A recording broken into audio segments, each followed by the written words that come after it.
အားလုံးပဲမင်္ဂလာပါကျွန်တော်စိုက်ပျိုးထားတဲ့ကျက်သွန်မိန်းကလေးတွေပေါ့နော်စိုက်ဖို့အတွက်ဒီမှာပြုလုပ်ထားတဲ့အမြင့်ဖောင်ကြီးလေးကိုပြချင်ပါတယ်ဒါလေးတွေဆိုရင်တော့ဒါကျက်သွန်အမြင့်ကလေးတွေပေါ့နော်ကျက်သွန်အဖြူလေးရပါတယ်အနီးလေးရပါတယ်ဒါဆိုရင်တော့ဒီမှာကျက်သွန်အမြင့်ကလေးတော့ထွက်နေပြီပေါ့နော်ဒါဆိုရင်တော့ကျက်သွန်မိတ်ကလေးပေါ့ဗျာ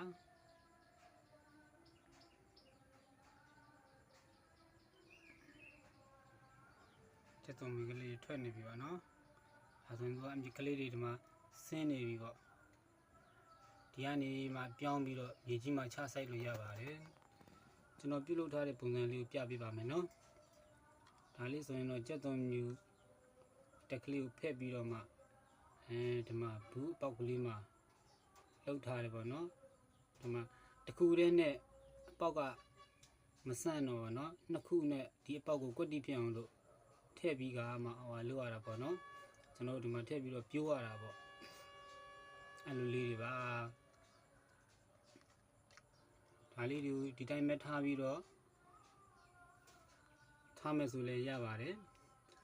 ဒီလိုမှမဟုတ်ဘဲနဲ့ဒီကြီးမှချဆိုင်မယ်ဆိုလည်းရပါတယ်